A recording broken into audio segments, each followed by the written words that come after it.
Shortly after 6 p.m. on August the 4th, an explosion ripped through the port of Beirut. It killed more than 200 people, wounded over 6,500, and destroyed large parts of the city. Forensic architecture was invited by Madame Mass to examine open source information, including videos, photographs, and documents, to provide a timeline and a precise 3D model to help investigate the events of August the 4th. The model is available via this link. The first photograph of the warehouse on fire was uploaded to Twitter at 5:54 p.m. We carefully geolocated this photograph by identifying the key buildings and calculated the camera's cone of vision.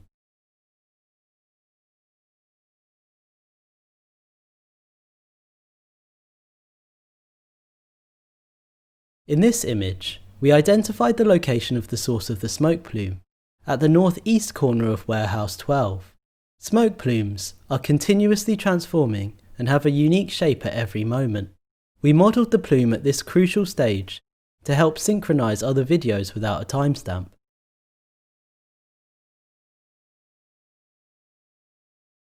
A video shot at around the same time from one of the balconies of the residential tower building shows the same source of fire clearly on the same side of the warehouse. The shape of the plume and the heat source suggests that the fire had evolved. Another video, starting at 5:58 p.m. from the nearby St. George Hospital, provides 10 minutes of uninterrupted footage of the warehouse. Within 2 minutes, the smoke thickens and its colour changes to a darker shade. According to Gareth Collett, a UN explosives analyst we consulted, this suggests that the material burning inside the warehouse has changed.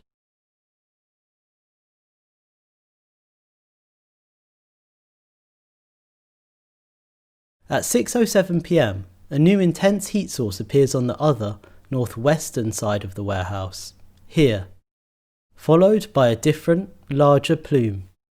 The sparks that follow suggest the presence of small explosive charges, such as fireworks. 35 seconds later, at 6:08 p.m, a large spherical plume appears above the centre of the warehouse. According to the explosives analyst, the symmetrical shape of the sphere suggests that it's a single-point explosion originating in one particular place within the warehouse, and it's possible that as little as half of the 2,750 sacks of ammonium nitrate stored inside detonated. We use the shape of the two plumes from these explosions as metadata to synchronise the remaining footage.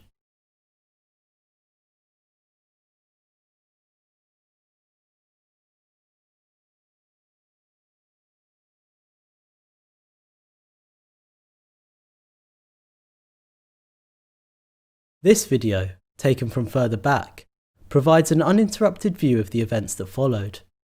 Within the span of 9 seconds, the spherical plume projected high into the atmosphere. Several tons of particulates thicken the air, and a red-coloured plume, 755 metres high, rose over the warehouse. We have thus identified 4 types of smoke plumes emanating from different parts of the warehouse within the space of these 14 minutes. The first plume, at 5:54 p.m, emanates from the northeast corner of the warehouse. The second plume, at 6 p.m, is from the same source point but has a darker colour. The third plume appears on the northwest side of the warehouse at 6:07 p.m. The final plume is developed from a spherical explosion located at the centre of the warehouse at 6:08 p.m. Each of these smoke plumes, with their distinct shape and colour, provide indications as to the arrangement of goods in the warehouse, the way the fire developed, and the layout of what was stored inside. A close-up examination helps in understanding the evolution of fire inside the warehouse. Early footage shows smoke leaking out of every opening, including the windows and the ceiling vents. From this point, at about 5:56 p.m, the temperature inside the warehouse started rising rapidly.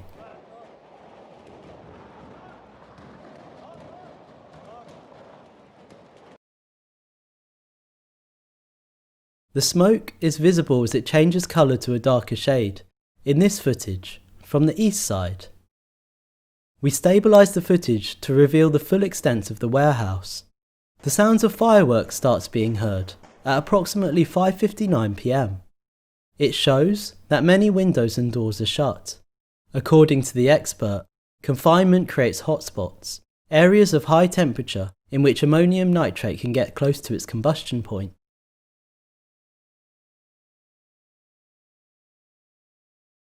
As reported by media outlets, the fire brigade arrived approximately 4 minutes after an initial call was made to the station at 5:54 p.m. In this footage, taken by the fire brigade on their arrival to the scene, the sound of fireworks continues to be heard.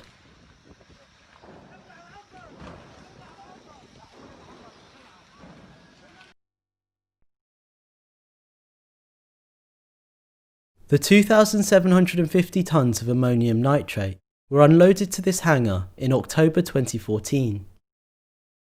And, as early as December of that year, various port and customs officials warned of the dangers posed by its storage.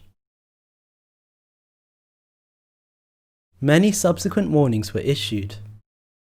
In February 2015, for example, a chemical forensics expert commissioned by the Lebanese courts to report on the state of the stored ammonium nitrate described that 70% of the sacks were torn open, their contents spilling out, and some of the crystals had darkened. Leaked images from February 2020 indicate that the storage conditions had not improved. The sacks were still torn open and their contents were still spilling out. The bay numbers visible in the ceiling allowed us to locate these bags in bay 9 and 10. The images show the presence of a container and a stack of wooden pallets.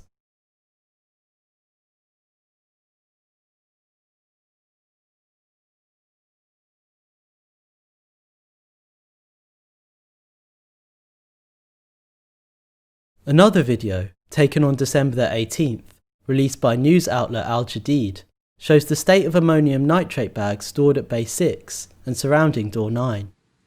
Stacked ammonium nitrate bags are blocking the entrance.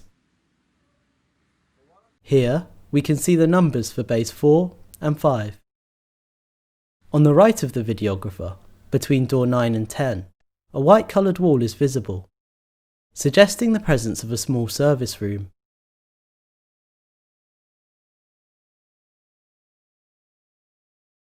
Together, these videos and images allowed us to map a total of 243 bags of ammonium nitrate in the space. Given the location of the source of the spherical plume, here at bay 8, the remaining 2,507 bags of ammonium nitrate should have been stored here, occupying almost 2,000 meters squared of space. But given the haphazard way the visible bags are stored, the space the entire stockpile occupied was likely larger. News reports suggest that in addition to the ammonium nitrate, the warehouse also stored 23 tonnes of fireworks, 50 tonnes of ammonium phosphate, 5 tonnes of tea and coffee, 5 rolls of slow-burning detonating cord, and 1,000 car tyres. Each of these materials burns differently. The combustion of tyres, for example, produces a dark and thick plume. According to the explosives expert, it could correspond to the dark plume we had located on the northeast corner of the warehouse, so we placed the tyres roughly here. The expert also told us that the white plume that appeared on the northwest of the warehouse corresponds to the ignition of fireworks. We therefore placed the fireworks roughly in this corner.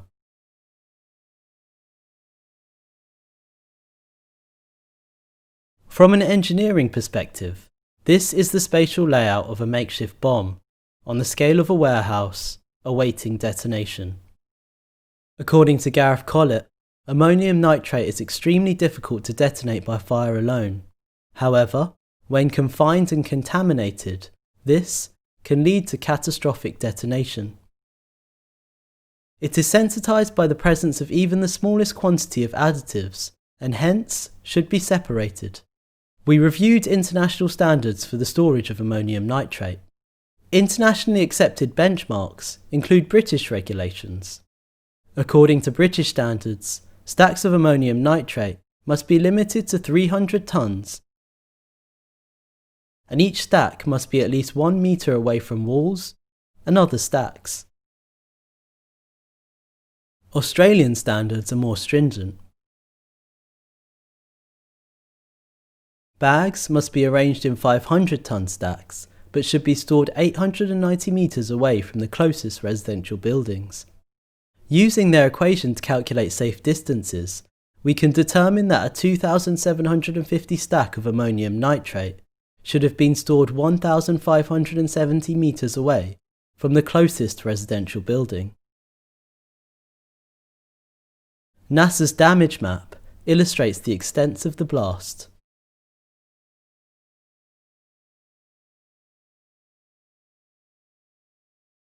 All these regulations prohibit the storage of combustible or explosive materials such as tyres or fireworks in proximity to ammonium nitrate. This fact highlights the substantial and sustained state negligence which led to the formulation of a makeshift bomb. Around 1,000 of the survivors and victims' families have called for an independent investigation and public access to all relevant documents. As the search for political and economic accountability for the explosion of August 4th continues, Forensic Architecture and Madame Mass are making the model, the geolocated videos, and the source material used in the research publicly available via this link.